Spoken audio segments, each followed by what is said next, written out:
GHMC పరిధిలో ఎన్నికల ఏర్పాట్లు పూర్తయ్యాయన్నారు కమిషనర్ రొనాల్డ్ రాజ్. ఈసారి ఓటింగ్ శాతం పెంచేందుకు కృషి చేస్తామన్నారు. ఇప్పటికే పోస్టల్ బ్యాలెట్లు కొనసాగుతున్నాయన్నారు. 16,776 ఓటు ఫ్రమ్ హోమ్ కోసం దరఖాస్తు చేసుకున్నారని చెప్పారు. 9,200 మంది ఇప్పటి వరకు ఓటేశారని చెప్పారు రొనాల్డ్ రాజ్. ప్రశాంత వాతావరణంలో ఈసారి ఎన్నికలు నిర్వహిస్తామన్నారు నగర సిపి కొత్తకోట శ్రీనివాసరెడ్డి. సెకండ్రాబాద్ పార్లమెంట్ నియోజకవర్గం సంబంధించినవి కేవీ పికెట్, అలాగే కంటోన్మెంట్కి సంబంధించి సిఓ ఆఫీస్ కంటోన్మెంట్ మోడ్లో ఏర్పాటు చేసుకోవడం జరిగినాయి. అలాగే ఓటర్ ఇన్ఫర్మేషన్ స్లిప్స్ కూడా చాలా వేగంగా మనం ఇస్తున్నాము. దానికి కూడా 8వ తారీఖు దాకా ఇవ్వడానికి మేము ఆదేశాలు ఇవ్వడం జరిగినాయి. దాదాపు 82% సంబంధించిన ఓటర్ ఇన్ఫర్మేషన్ స్లిప్స్ నిన్న దాకా మనం ఇవ్వడం జరిగినాయి.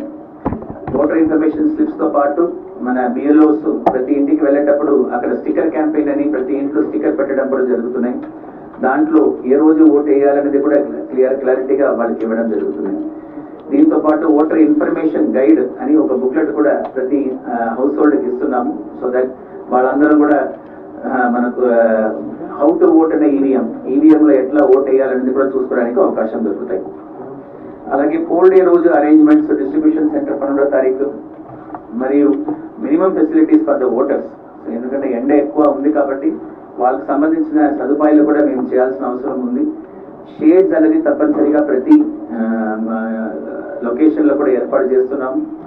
టాయిలెట్ ఫెసిలిటీస్ కానీ మంచినీళ్ళ సదుపాయాలు కానీ అవి కూడా ఏర్పాటు చేస్తున్నాము. ఇది కాకుండా మన సీనియర్ సిటిజన్స్ మరియు వికలాంగుల కోసం సాక్ష్యం యాప్ అని ఒక యాప్ మన కేంద్ర ఎన్నికల సంఘం మనకి ఇవ్వడం జరిగినాయి. ఆ యాప్ ద్వారా మనం ఏం చేస్తున్నామంటే ఎవరెవరకు free pickup and drop facility కావాలనేది వాళ్ళు అప్లై చేస్తే వాళ్ళకు మేమే ఆ రోజు 13వ తారీఖు ఫ్రీ పికప్ అండ్ డ్రాప్ వసతులు కూడా ఏర్పాటు చేసుకోవడం జరుగుతాయి. ఇప్పుడు దాకా ఆల్రెడీ 500కు పైన రిజిస్ట్రేషన్స్ నమోదైనాయి. ఇంకా ఎవరైనా నేను సీనియర్ సిటిజన్, నేను నడవలేకపోతున్నాను, నాకు పికప్ అండ్ డ్రాప్ ఇవ్వండి అని అడిగితే వాళ్ళని మేమే పికప్ చేసి పోలింగ్ బూత్ దగ్గర తీసుకువెళ్ళి అక్కడ మా వాలంటీర్స్ ఉంటారు వీల్ చైర్తో పాటు, వాళ్ళు వీల్ చైర్లో తీసుకువెళ్ళి ఓటు వేయించుకొని మళ్ళీ వాళ్ళని ఇంట్లో డ్రాప్ చేయడం కూడా జరుగుతాయి. ఇవి కాకుండా మా సిబ్బందికి, పోలింగ్ సిబ్బందికి ఫ్రీ ట్రాన్స్పోర్టేషన్ ఫెసిలిటీస్ కూడా ఏర్పాటు చేశాము. 12వ తారీఖు వాళ్ళ డిస్ట్రిబ్యూషన్ సెంటర్ రావడానికి ఫ్రీ ట్రాన్స్పోర్టేషన్ ఉంటుంది. అలాగే 13వ తారీఖు వాళ్ళు ఎన్నికల కంప్లీట్ అయిన తర్వాత స్ట్రాంగ్ రూమ్లో ఇవ్వడానికి కోసం వాళ్ళు మా మెషిన్స్ అన్ని రిసెప్షన్ సెంటర్లో ఇచ్చిన తర్వాత మళ్ళీ తిరిగి వాళ్ళ ఇంటికి వెళ్ళడానికి ఫ్రీ ట్రాన్స్పోర్టేషన్స్ ఏర్పాటు చేయడం జరిగినాయి. అన్ని ఏర్పాట్లు పూర్తయినాయి. మనకు ఈ ఎక్సర్సైజ్లో టోటల్ పోలింగ్ స్టేషన్స్లో ఎన్ని క్రిటికల్ ఎన్ని నాన్ క్రిటికల్ అనే ఒక integral that survey and all has been done. And దాని ప్రకారము and after taking inputs from all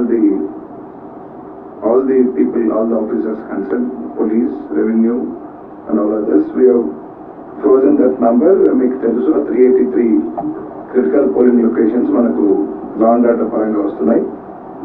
out of total 4,027 మనకు హైదరాబాద్ సిటీలో ఆ జ్యూరిడిక్షన్ కింద వస్తున్న పోలింగ్ స్టేషన్స్లో 383. తర్వాత మనకి ఈ మధ్య కొత్తగా ఏఎస్డి అనే ఒక క్రైటీరియా వచ్చింది కాబట్టి అండ్ అబ్సెంటీస్, తర్వాత షిఫ్టింగ్ అండ్ డెడ్ ఓటర్స్, దాని ప్రకారం మరి ఒక 623 పోలింగ్ స్టేషన్స్, మొత్తం 1046 పోలింగ్ స్టేషన్స్. కానీ లా అండ్ ఆర్డర్ పోలింగ్ క్రిటికల్ 383 ఉన్నాయి. సో ఇందులో మనము ఎలక్షన్ కమిషన్ వారి ఆదేశాల ప్రకారం అన్ని క్రిటికల్ పోలింగ్ స్టేషన్స్లో, law and order critical polling స్టేషన్స్లో మనం ఆర్మ్డ్ కంపోనెంట్ సిఏపిఎఫ్ అది సరిపోకపోతే నెక్స్ట్ మా special arm forces Telangana state and city arm reserve వాటితో మనము ఈ క్రిటికల్ పోలింగ్ స్టేషన్స్ కవర్ చేస్తున్నాము. అట్లాగే మిగతా అన్ని పోలింగ్ స్టేషన్లో కూడా మనము 2 అంచెల బందోబస్తు చేస్తున్నాము. అక్కడ పోలింగ్ స్టేషన్స్లో ప్రతి పోలింగ్ స్టేషన్ మ్యాన్ చేయడానికి అట్లీస్ట్ ఒక